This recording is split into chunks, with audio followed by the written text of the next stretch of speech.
ಸುದ್ದಿಗಾರ ವಾಹಿನಿಯ ಸಮಸ್ತ ವೀಕ್ಷಕರಿಗೂ ಕೂಡ ಶಿವರಾತ್ರಿಯ ಶುಭಾಶಯಗಳು.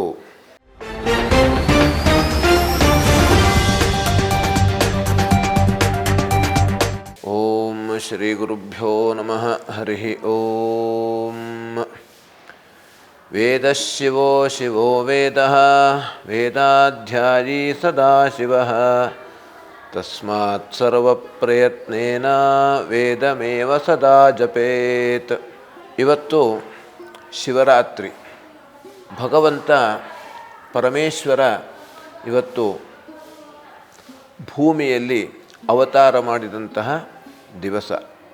ಸಾಮಾನ್ಯವಾಗಿ ಶಿವರಾತ್ರಿ ಹೇಳುವಂಥದ್ದು ಪ್ರದೋಷ ಕಾಲದಲ್ಲಿ ತ್ರಯೋದಶಿ ಎಂದು. ಯಾಕೆಂದರೆ ಮಾಘ ಮಾಸ ಕೃಷ್ಣ ಪಕ್ಷ ತ್ರಯೋದಶಿ ದಿವಸ ಭಗವಂತ ಪರಮೇಶ್ವರ ಅವತಾರ ಮಾಡಿದಂತಹ ದಿವಸ ಇವತ್ತು. ವಿಶೇಷವಾಗಿ ಶಿವನ ಆರಾಧನೆ ಹೇಳತಕ್ಕಂಥದ್ದು ಕಲಿಯುಗದಲ್ಲಿ ಬಹಳ ಶ್ರೇಷ್ಠ. ಅಭಿಷೇಕ ಪ್ರಿಯ ಶಿವ.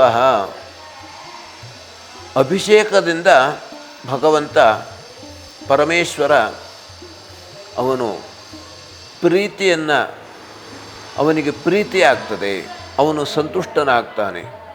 ತುಂಬ ಸಂತೋಷದಿಂದ ಅವನು ನಮಗೆ ಎಲ್ಲ ರೀತಿಯಾದಂತಹ ಆರೋಗ್ಯವನ್ನು, ಐಶ್ವರ್ಯವನ್ನು, ಎಲ್ಲ ರೀತಿಯಾದಂತಹ ಸಂಪತ್ತನ್ನು ಕೂಡ ಕೊಡತಕ್ಕಂಥವನು ಪರಮೇಶ್ವರ. ಅದಕ್ಕೆ ಶಂಕರ ಅಂತ ಅವನಿಗೆ ಕರೀತಾರೆ. ಶಂಕರ ಅಂತಂದರೆ ಶಂ ಕರೋತಿ. ಶಂ ಅಂದ್ರೆ ಪಾಪ, ಪಾಪವನ್ನು ಹರಿಸುವವನೇ ಶಂಕರ, ಪಾಪವನ್ನು ಕಳೆಯುವವನೇ ಶಂಕರ. ಶಿವರಾತ್ರಿ ದಿವಸ ನಾವೆಲ್ಲರೂ ಕೂಡ ಏನು ಮಾಡಬೇಕು ಅಂತಂದರೆ, ನಾವು ಬೆಳಗ್ಗೆ ಬ್ರಾಹ್ಮಿ ಮುಹೂರ್ತದಲ್ಲಿ ಏಳಬೇಕು. ಬ್ರಾಹ್ಮಿ ಮುಹೂರ್ತದಲ್ಲಿ ಎದ್ದು ಸ್ನಾನವನ್ನು, ಸಂಧ್ಯಾವಂದನೆಯನ್ನು ಮುಗಿಸಿ ಪೂಜೆಯನ್ನು ಮಾಡಬೇಕು, ಶಿವ ಪೂಜೆಯನ್ನು ಮಾಡಬೇಕು. ಶಿವನಿಗೆ ಅತ್ಯಂತ ಪ್ರೀತಿಯಾಗತಕ್ಕಂಥದ್ದು, ಶ್ರೇಷ್ಠವಾದದ್ದು ಬಿಲ್ವ ಪತ್ರೆ. ತ್ರಿದಳಂ ತ್ರಿಗುಣಾಕಾರಂ ತ್ರಿನೇತ್ರಂಚ ತ್ರಯಾಯುಧಂ ತ್ರಿಜನ್ಮ ಪಾಪ ಸಂಹಾರಂ ಏಕಬಿಲ್ವಂ ಶಿವಾರ್ಪಣಂ. ಇವತ್ತು ಶಿವರಾತ್ರಿಯ ದಿವಸ ಪರಮೇಶ್ವರನಿಗೆ ಬಿಲ್ವದಳವನ್ನು ನಾವು ಅರ್ಪಣೆ ಮಾಡುವುದರಿಂದ ಅವನು ನಮ್ಮ ಎಲ್ಲ ರೀತಿಯಾದಂಥ ಕಷ್ಟವನ್ನು ಪರಿಹಾರ ಮಾಡ್ತಾನೆ. ಯಾಕೆಂದರೆ ಪರಮಾತ್ಮ ಭಗವದ್ಗೀತೆಯಲ್ಲಿ ಹೇಳಿದಂತೆ ಪತ್ರಂ ಪುಷ್ಪಂ ಫಲಂ ತೋಯಂ ಯೋಮೇ ಭಕ್ತ್ಯಾ ಪ್ರಯಚ್ಛತಿ. ಯಾರು ಪತ್ರೆಯನ್ನೇ ಆಗಲಿ, ಪುಷ್ಪವನ್ನೇ ಆಗಲಿ, ಫಲವನ್ನೇ ಆಗಲಿ, ಅಥವಾ ಯಾವುದೂ ಇಲ್ಲ ಬರೀ ನೀರಿನಿಂದ ಅಭಿಷೇಕ ಮಾಡಲಿ, ಇದರಿಂದ ಭಗವಂತ ಪ್ರೀತಿಯನ್ನು ಹೊಂದುತ್ತಾನೆ. ಭಗವಂತನಿಗೆ ಪ್ರೀತಿ ಆಗ್ತದೆ, ಸಂತೋಷಗೊಳ್ತಾನೆ. ಭಗವಂತ ಸಂತೋಷಗೊಂಡು ಅವನು, ಯಾಕೆಂದರೆ ಎಲ್ಲವನ್ನೂ ಕೊಡತಕ್ಕಂಥವನು ಅವನು. ಎಲ್ಲವನ್ನು ನಮಗೆ ಏನು ಬೇಕೋ ಎಲ್ಲವನ್ನೂ ಕೊಡತಕ್ಕಂಥವನು ಶಂಕರ. ಹಾಗಾಗಿ ಇವತ್ತಿನ ದಿವಸ ವಿಶೇಷವಾಗಿ ಆ ರುದ್ರ ಪಾರಾಯಣವನ್ನು ಮಾಡತಕ್ಕಂಥದ್ದು, ರುದ್ರ ಜಪವನ್ನು ಪಠಿಸತಕ್ಕಂಥದ್ದು, ರುದ್ರಾಭಿಷೇಕವನ್ನು ಮಾಡುವಂಥದ್ದು ಬಹಳ ಶ್ರೇಷ್ಠ.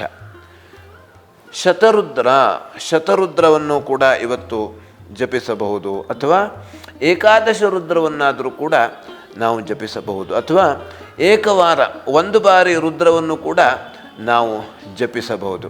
ಇದರಿಂದ ಭಗವಂತ ಸಂತುಷ್ಟನಾಗ್ತಾನೆ. ಯಾಕೆಂದರೆ ವಿಶೇಷವಾಗಿ ಅವನಿಗೆ ಯಾಮದ ಪೂಜೆ ಬಹಳ ಶ್ರೇಷ್ಠ. ಪ್ರದೋಷ ಕಾಲದಲ್ಲಿ ಶಿವನಿಗೆ ಅಭಿಷೇಕವನ್ನು, ರುದ್ರಾಭಿಷೇಕವನ್ನು ಮಾಡುವುದರಿಂದ ಅವನು ಭಗವಂತ ತೃಪ್ತನಾಗ್ತಾನೆ, ಸಂತುಷ್ಟನಾಗ್ತಾನೆ. ಸಂತುಷ್ಟನಾಗಿ ನಮ್ಮಲ್ಲಿ ಯಾವುದೇ ರೀತಿಯಾದಂಥ ಕಾಮನೆಗಳು ಇದ್ದಾವೋ ಎಲ್ಲ ಕಾಮನೆಗಳನ್ನು ಕೂಡ ಈಡೇರಿಸಿಕೊಳ್ತಾನೆ. ಹಾಗಾಗಿ ನಾವು ವಿಶೇಷವಾಗಿ ಇವತ್ತಿನ ದಿವಸ ನಾವು ಜನ್ಮದ ಅಥವಾ ಈ ದಿನದ ಸಾರ್ಥಕ್ಯವನ್ನು ನಾವು ಪಡ್ಕೊಳ್ಬೇಕು, ಸಾರ್ಥಕ್ಯ ಆಗಬೇಕು. ಈ ಪೂರ್ತಿ ಜನ್ಮದ ಮನುಷ್ಯ ಜನ್ಮದ ಸಾರ್ಥಕ್ಯ ಆಗಬೇಕು ಅಂತಾದರೆ ಹಿಂದೇನು ನಾವು ಮಾಡಿದ್ದೇವೋ ಗೊತ್ತಿಲ್ಲ, ಮುಂದೇನು ಮಾಡ್ತೇವೋ ಗೊತ್ತಿಲ್ಲ. ಆದರೆ ಇವತ್ತಿನ ದಿವಸ ಭಕ್ತಿಯಿಂದ ಆ ಪರಮೇಶ್ವರನಿಗೆ ನೀರಿನಿಂದ ಅಭಿಷೇಕ ಮಾಡುವುದರ ಮೂಲಕವಾಗಿ, ಬಿಲ್ವ ದಳದಿಂದ ಅರ್ಚನೆ ಮಾಡುವುದರ ಮೂಲಕವಾಗಿ, ಅದು ಯಾವುದೂ ಆಗಲಿಲ್ಲ ಅಂದರೆ ಭಗವಂತನ ಸ್ಮರಣೆ, ಓಂ ನಮಃ ಶಿವಾಯ, ಈ ರೀತಿಯಾಗಿ ಭಕ್ತಿಯಿಂದ ಸ್ಮರಣೆ ಮಾಡುವುದರ ಮೂಲಕವಾಗಿ, ಧ್ಯಾನ ಮಾಡುವುದರ ಮೂಲಕವಾಗಿ ಭಗವಂತನನ್ನು ನಾವು ಸಂತುಷ್ಟ ಮಾಡಿದಾಗ, ಯಾಕಂದರೆ ಅದನ್ನು ಮಾಡುವುದರಿಂದ ಭಗವಂತ ಸಂತುಷ್ಟನಾಗಿ ನಮ್ಮ ಎಲ್ಲ ರೀತಿಯಾದಂಥ, ನಮ್ಮ ಮನಸ್ಸಿನಲ್ಲಿ ಇರತಕ್ಕಂಥ ಎಲ್ಲ ರೀತಿಯಾದಂಥ ಕಾಮನೆಗಳನ್ನು ಈಡೇರಿಸಿಕೊಳ್ಳುತ್ತಾನೆ. ಯಾಕೆಂದರೆ ಭಗವಂತ ಈ ರೀತಿ ನಮಃ ಶಿವಾಯ ಅಂತಂದರೆ ಎಲ್ಲರೂ ಹೇಳ್ಬೋದು, ಯಾವುದೇ ರೀತಿಯಾದಂಥ ವರ್ಣ ಜಾತಿ ಭೇದ ಭಾವ, ಮಕ್ಕಳು ಹಿರಿಯವರು ಯಾರೂ ಇಲ್ಲ. ಯಾರು ಭಕ್ತಿಯಿಂದ ಓಂ ನಮಃ ಶಿವಾಯ ಅಂತ ಹೇಳ್ತಾರೋ ಮಕ್ಕಳು ಇದನ್ನು ಹೇಳಿದ್ರೆ ಅವರಿಗೆ ಒಳ್ಳೆಯ ಬುದ್ಧಿಯನ್ನು ಕೊಡ್ತಾನೆ, ಜ್ಞಾನವನ್ನು ಕೊಡ್ತಾನೆ. ಯಾಕೆಂದರೆ ಮುಂದೆ ಬರುವಂಥದ್ದು ಎಲ್ಲ ರೀತಿಯಾದಂಥ ಪರೀಕ್ಷೆಗಳು ಇದ್ದಾವೆ ಎಲ್ಲರಿಗೂ. ಹಾಗಾಗಿ ಎಲ್ಲ ರೀತಿಯಾದಂಥ ಬುದ್ಧಿಯನ್ನು, ಜ್ಞಾನವನ್ನು ಕೊಡ್ತಾನೆ. ನನಗೆ ಸಂಪತ್ತು ಬೇಕು ಅಂದರೆ ಸಂಪತ್ತನ್ನು ಕೊಡ್ತಾನೆ. ಹಾಗೆ ಎಲ್ಲವನ್ನು ಕೊಡತಕ್ಕಂಥ ಶಕ್ತಿ ಭಗವಂತನಲ್ಲಿ ಇರತಕ್ಕಂಥದ್ದು. ಹಾಗಾಗಿ ನಾವು ಒಂದು ಹೆಜ್ಜೆ ಅವನ ಹತ್ರ ನಾವು ಹೋದರೆ ಅವನು 1000 ಹೆಜ್ಜೆ ನಮ್ಮ ಹತ್ರ ಬರ್ತಾನಂತೆ. ಹಾಗಾಗಿ ಓಂ ನಮಃ ಶಿವಾಯ ಈ ಒಂದು ಮಂತ್ರವನ್ನು ನಾವೆಲ್ಲರೂ ಕೂಡ ಪಠಣ ಮಾಡುವುದರಿಂದ ನಮ್ಮೆಲ್ಲ ಪಾಪವನ್ನು ಕೂಡ ನಾವು ಕಳೆದುಕೊಳ್ಳಬಹುದು, ಹಾಗೆ ತಾಪವನ್ನು ಕೂಡ ನಾವು ಕಳೆದುಕೊಳ್ಳಬಹುದು. ನಮಸ್ಕಾರ. ಎಲ್ಲರಿಗೂ ಶುಭವಾಗಲಿ. ಎಲ್ಲರಿಗೂ ಕೂಡ ಶಿವರಾತ್ರಿಯ ಶುಭಾಶಯಗಳು. ನಮ್ಮ ಈ ವಿಡಿಯೋ ನಿಮಗೆ ಇಷ್ಟ ಆದಲ್ಲಿ ಲೈಕ್ ಮಾಡಿ, ಶೇರ್ ಮಾಡಿ, ಕಮೆಂಟ್ ಮಾಡಿ ಮತ್ತೆ ಸಬ್ಸ್ಕ್ರೈಬ್ ಮಾಡಿ.